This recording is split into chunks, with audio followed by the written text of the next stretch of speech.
So what is the big deal, right? Uh, what's the harm in just putting out whatever little snippet of information we possibly have and preparing people for the worst case scenario? What could the harm possibly be in that? Well, I'll tell you. And this is probably my greatest concern as it deals with information in the mass media. There are special interest groups that are going to do their absolute best to form and shape the information in order to suit their wants.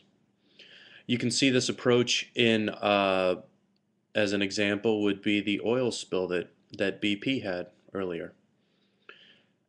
How many times did we see politicians get on their soapbox about alternative energy? It's like, hello, we have a crisis here that needs dealt with, yet you are going to plug in your agenda.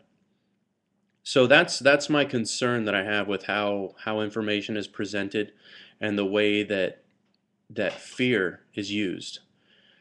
Fear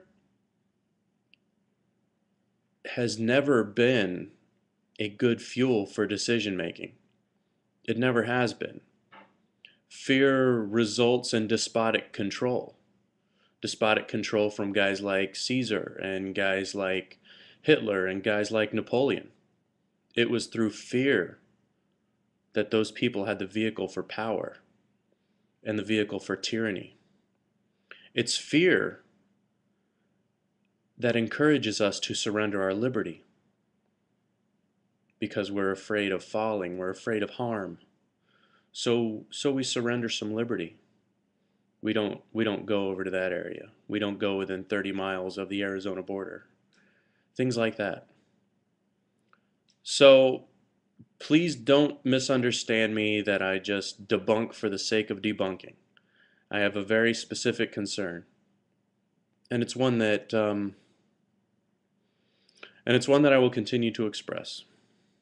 Anyway, thanks for hearing out my explanation.